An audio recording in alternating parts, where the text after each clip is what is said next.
샬롬 6월 19일 이슬기도 오신 여러분 환영합니다. 우리 암송하고 시작하겠습니다.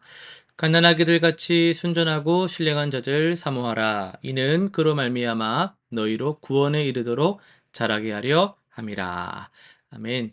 한 번 더 하겠습니다. 갓난아기들 같이 순전하고 신령한 자들 사모하라. 이는 그로 말미암아 너희로 구원에 이르도록 자라게 하려 함이라. 베드로전서 2장 2절 말씀. 아멘. 네, 오늘 우리가 살펴볼 말씀은 신명기 24장, 시편 114, 115편, 이사야 51장, 요한계시록 21장입니다. 네 본문을 초심이라는 관점에서 살펴보도록 하겠습니다. 자, 신명기부터 보겠습니다.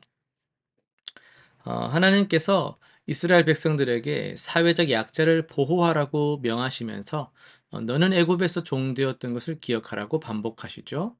이는 단순한 과거 회상이 아니라 구원받은 자의 정체성을 확인하는 중요한 명령입니다. 우리가 연약하고 무력했을 때 하나님께서 우리를 구원하셨듯이 이제 우리도 어려운 이웃을 돌아보아야 하는 것이죠. 초심이란 우리의 본래 모습을 잊지 않고 그 은혜를 다른 이들에게 흘려보내는 것이 바로 초심이겠습니다. 이어서 시편 말씀입니다. 출애굽의 장엄한 기적들을 노래하며 살아계신 하나님을 찬양합니다.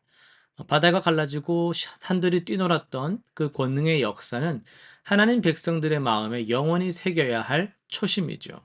반면 우상들은 보지도 듣지도 못하는 무력한 존재임을 대조시킵니다. 참된 초심은 하나님의 살아계심을 체험했던 그 감격과 확신을 잃지 않는 것입니다. 세월이 흘러도 하나님만이 우리의 도움과 방패가 되심을 고백하는 신앙이 진정한 초심입니다. 요한계시록입니다. 모든 것이 새로워진 하나님 나라의 완성된 모습을 보여줍니다. 하나님께서 친히 거하시는 거룩한 성, 더 이상 죽음과 애통이 없는 곳, 신부로 단장한 아름다운 교회의 모습입니다. 이 비전은 현재를 살아가는 성도들에게 궁극적 소망을 제시하는데요. 초심이란 이 영광스러운 부르심을 받았다라는 감격과 거룩함을 유지하는 거예요. 세상의 유혹과 시련 가운데서도 우리가 그것을 막 계속 따라가는 것이 아니라 우리는 하나님의 신부로 부름받은 존재임을 기억하면서 그에 합당한 삶을 살아가는 것. 그것이 영적 초심이다 할 수 있겠습니다. 이어서 이사야 51장을 중심으로 말씀을 전하도록 하겠습니다. 목사님들이 되게 어, 경건한 위치에 또 계셔야 하고 그런 기대치가 있죠. 그런데도 목사님들도 또 연약한 또 사람인지라 이런 고백을 할 때가 있습니다. 최근에 어떤 목사님과 대화하다 보니까 요즘 내가 너무 좀 메마른 것 같다.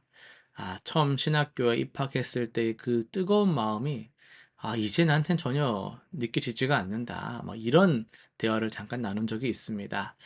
여러분 혹시 여러분도 이런 경험이 있으실까요? 뭐 직장에서 10년, 20년을 일하다 보니까 뭐 처음 입사했을 때의 그 패기와 열정은 사라진 것이 아닌가.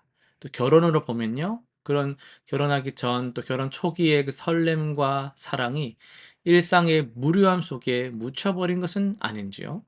무엇보다도 처음 예수님을 만났을 때의 그 감격과 기쁨이 어느새 '오늘도 시간 됐네. 예배하러 가야겠네.' 이런 습관적인 신앙생활로 변해버린 것은 아닌지요. 오늘 우리가 함께 살펴볼 이사야 51장은 바로 그런 우리들에게 주시는 하나님의 따뜻한 처방전인데요. 이사야 선지자 시대의 유다 백성들도 지금 우리와 크게 다르지 않았습니다. 바벨론의 위협 앞에서 절망하면서 하나님을 향한 초심을 잃어가고 있었거든요. 그때 하나님께서 1절에서 이렇게 말씀을 하십니다. 의를 따르며 여호와를 찾는 너희는 내게 들을지어다. 너희를 떠낸 반석과 너희를 파낸 우묵한 구덩이를 생각하여 보라. 여기서 반석과 우묵한 구덩이는 뭘 의미할까요? 2절이 그 답을 주는데요. 너희 조상 아브라함과 너희를 낳은 사라를 생각하여 보라. 하나님께서는 절망에 빠진 백성들에게 아브라함을 기억하라고 하십니다. 아브라함이 하란을 떠날 때를 생각해 보세요. 75 세의 늙은 나그네였거든요. 하나님의 부르심 하나만 믿고 고향을 떠난 거죠. 자식도 없었죠 그때는. 앞길도 막막했습니다. 그런데 그 한 사람의 순종에서 그 이후로 놀라운 역사가 이제 시작되었잖아요. 오늘 여러분도 마찬가지입니다. 뭐 월요일이라든지 마침 뭐 출근길이 막막하고 아이들의 그런 또 들어가는 돈들 교육비 걱정에 뭐 잠 못 이루는 밤이 계속될지도 모르겠어요. 직장에서의 그런 관계나 사업의 어려움으로 계속 또 신음하고 있을 수도 있죠. 하지만 우리가 기억해야 될 것이 있습니다. 우리를 부르신 그 하나님은 아브라함을 부르신 바로 그 하나님이시라는 사실입니다. 12절에서 하나님께서는 더욱 구체적으로 말씀을 하세요. 나 곧 나는 너희를 위로하느니라. 네가 어찌하여 죽을 사람을 두려워하며 풀과 같이 될 사람의 아들을 두려워하느냐. 우리가 두려워하는 것들이 뭔가를 한번 생각해 보세요. 여러분 뭘 두려워하세요? 직장에서는 여러 가지 뭐 상사의 눈치, 뭐 자녀들의 미래, 경제적인 그런 불안들, 내 몸의 걱정, 이 모든 것들이 당장은 나한테 너무 피부에 와닿기 때문에 너무나도 커 보이는 건 맞지만요. 사실 그것은 영원하지 않는 것들입니다. 다르게 말하면 풀과 같이 시들어질 것들이거든요. 하지만 우리를 부르시고 사랑하시는 하나님의 마음은 영원합니다. 여러분, 참된 초심은 처음의 감정을 되살리는 것이 아닙니다. 이미 기억도 안 나고 막 언젠지 생각도 안 나는 막 처음에 그때를 막 다시 찾으려고 막 서류를 뒤적거리는 그런 행동들을 우리가 할 필요가 없어요. 초심이라는 것은요. 처음으로 가야만 그때 가야만 되는 게 초심이 아니고요. 우리가 추구하는 참된 초심은 변치 않으시는 하나님의 그 신실하심을 다시 붙드는 것. 그게 초심을 회복하는 거거든요. 오늘 하루도 여러분을 향한 하나님의 계획은요. 변함없어요. 여전히 진행 중입니다. 여전히 하나님께서 사랑하시고 보호하시고 살피시고 이끄시고 계시죠. 어제의 실패나 내일의 걱정에 지금을 매이게 하지 마시고 지금 이 순간 여러분과 함께 하시는 하나님을 바라보시길 바랍니다. 그분 안에서 다시 일어서는 새로운 하루가, 새로운 순간이 되기를, 시작되기를 간절히 축복합니다.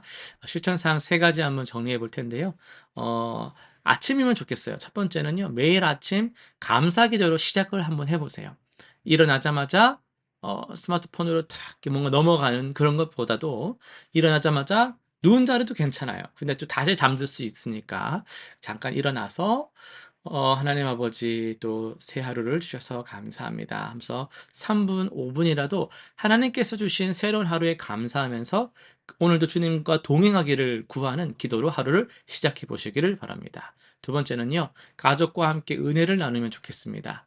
저녁 시간이라든지 잠자리에서 그날 경험한 하나님의 은혜를 잠깐 동안이라도 식구들과 나누면서 일상 속에서 역사하시는 하나님을 발견하는 훈련을 해 보시길 바랍니다. 세 번째는요. 어려운 이웃에게 실제적 도움을 주는 건데요. 우리가 연약했을 때 하나님께서 돌보셨잖아요. 마찬가지로 주변의 어려운 이웃들을 찾아서 작은 것이라도 실제적인 도움의 손길을 내밀면서 은혜의 그 순환을 한번 경험해 보시기를 바랍니다. 기도하고 마치겠습니다. 사랑의 하나님 아버지, 바쁜 일상 속에서 때로는 주님을 향한 처음 마음을 잃어버릴 때가 있습니다. 오늘 말씀을 통해서 우리를 부르시고 지금도 함께 하시는 주님의 그 신실하심을 다시 깨닫게 하시니 참으로 감사드립니다. 오늘 하루도 주님의 사랑 안에서 새 힘을 얻어 승리하게 하여 주옵소서. 감사드리며 예수님의 이름으로 기도드립니다. 아멘.